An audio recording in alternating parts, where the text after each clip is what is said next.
Richard Clark had always been respected by the medical staff and patients of the clinic. They always paid attention to what he had to say. Over the years of painstaking work, the experienced surgeon saved numerous lives, which was why many patients considered him their guardian angel. Unfortunately, even though Richard definitely had reason to be proud of his professional success, his personal life wasn't nearly as great. Few people knew that the talented and charismatic surgeon spent long and lonely nights with his dog, Teddy. The man got divorced 5 years ago and still couldn't understand how he could have ever lived under the same roof with such a person as his ex-wife. Monica was the kind of woman who only ever thought about herself and didn't care about what others thought or felt. They were married for 8 years, and by the time of the divorce, both of them were confident that they didn't want to stay together. It was partly due to the fact that Monica had an affair. She got a rich lover and spent all of her free time with him. But it was also partly because during all those years, Richard was subconsciously in love with someone else. The surgeon's heart had room for another woman, and it wasn't his wife. He foolishly broke up with that woman 20 years ago. He was an undergraduate student back then, and all he cared about was his career and becoming a recognized specialist in his field. And only now, having achieved his goal, Richard realized that, in fact, they weren't worth sacrificing his relationship for. The 50-year-old man went through all of it in his head 1,000 times, but he still couldn't find the answer to the most painful question. Why did he break up with Amanda 20 years ago? But there was no one to answer him because after the painful breakup, Amanda disappeared from Richard's life forever. Perhaps their breakup had something to do with Richard's parents, who were against the relationship with the woman from a poor family. At some point, Richard even thought that Amanda might have left the state and started a new life somewhere else. But the surgeon had no way of knowing if that was true, so he'd been suffering in ignorance all this time. About 6 months ago, Richard grew so tired of his unsuccessful attempts to find Amanda Lopez that he turned to a private detective, who promised to do everything in his power for the client to get the information he wanted. Before Howard Price got his injury, he worked in the homicide department, so he was used to turning literally every stone in search of evidence or a criminal. Therefore, having entrusted his case to such a highly qualified specialist, Richard knew that sooner or later, the man would get on Amanda's trail. Once in a while, the PI called Richard on the phone to update him on the progress and discuss his next steps. Meanwhile, Richard Clark wasn't skimping on this issue and always paid for the services of the former police officer very generously. And now, the surgeon was waiting on a call from the PI because he said earlier that he had some important information. Since Richard had a day off, he got a good night's sleep, after which he decided to go to the store to get dog food. Despite the fact that Teddy was a mutt, Richard loved his pet with all of his heart. Richard found him 2 years ago on his way home from work. He heard a strange squeaking sound in the bushes by the road. Who could it be? A kitten? Or maybe a chick fell out of the nest. The wind is so strong it could have easily happened, the man thought to himself. But when Richard parted the branches of the shrub that hadn't been cut for a long time, he saw a tiny puppy which curled up into a ball and was desperately trying to keep warm, hiding his muzzle between his paws. "Hey, little fellow, how did you get here? And where's your mom?" the surgeon asked quietly. Having heard the man's voice, the puppy pricked up his ears and started barking loudly, looking at the man who disturbed his peace. "Look at you, you're a brave little dog," Richard said with a smile and picked up the puppy. The man always loved animals, but his mother never allowed him to have a pet as a child, and his ex-wife Monica was allergic to pets. Thus, Richard was only able to get a pet at the age of 50. From the first days in the surgeon's home, Teddy showed himself to be a smart puppy who loved milk and dog biscuits. Later, Teddy grew to be the size of an adult Labrador, although he wasn't one, of course. Richard loved his pet very much and never spared money on his treats. Thus, when the man was leaving for the store, he asked Teddy a question that his pet already learned to understand. "Hey Teddy, what would you like me to get you for dinner? Dog biscuits? Or a bone for the butcher shop?" The dog looked at his owner and barked twice. That meant that today Teddy wanted to get a bone. Richard smiled and patted his dog on the withers before going out into the street. The weather was good, which was why the surgeon's mood immediately improved.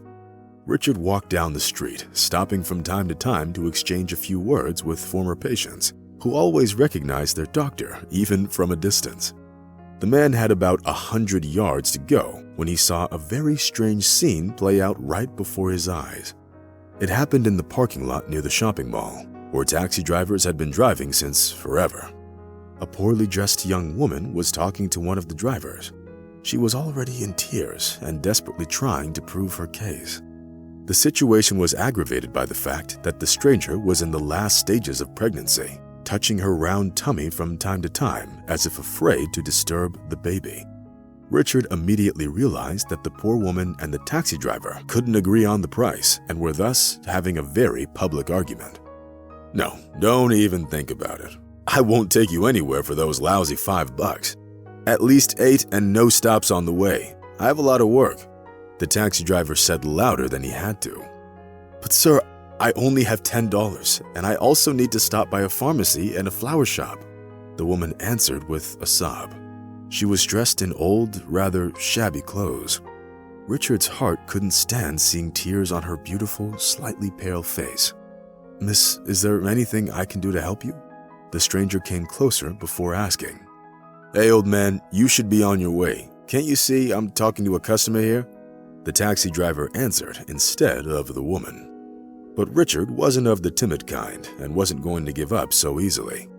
The surgeon quickly put the arrogant driver in his place, having told him that he personally knew the director of the taxi service, who he was working for, and wouldn't hesitate to use his connections if needed.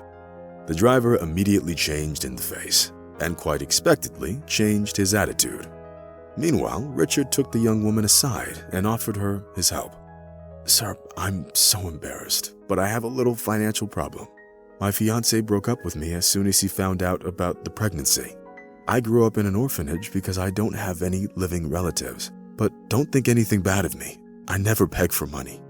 I used to work as a waitress in a cafe, but it's become very difficult for me to serve customers, and the manager didn't like it. The problem is that this taxi driver is deliberately trying to overcharge me, but I don't have that kind of money," the stranger said, lowering her eyes in embarrassment. Richard looked into the woman's face again and caught himself thinking that she looked familiar for some reason. "But she's so young, and I remember all my patients very well," the doctor thought, doubting himself.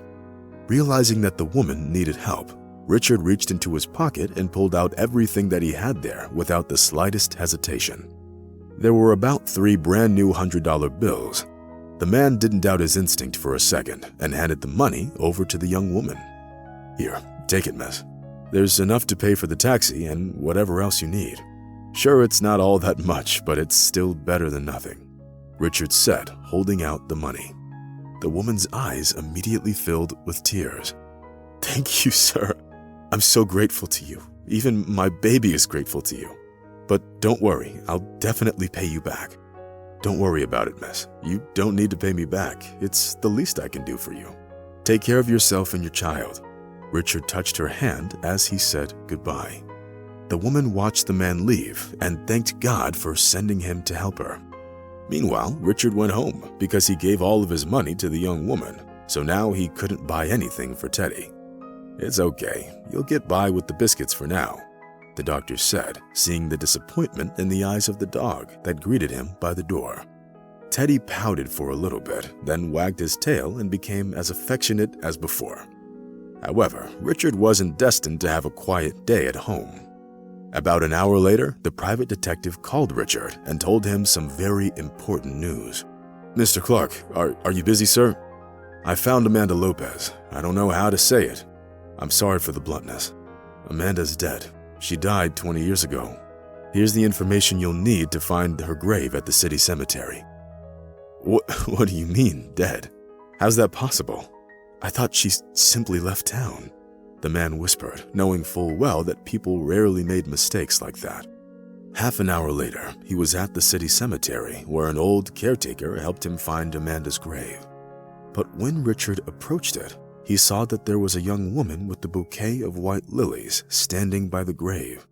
The stranger turned around at the sound of the approaching footsteps, and the surgeon couldn't hold back a surprised exclamation. "Is that really you?" The young woman shuddered and nodded timidly, touching her rounded tummy with her hand. Richard's astonishment knew no bounds.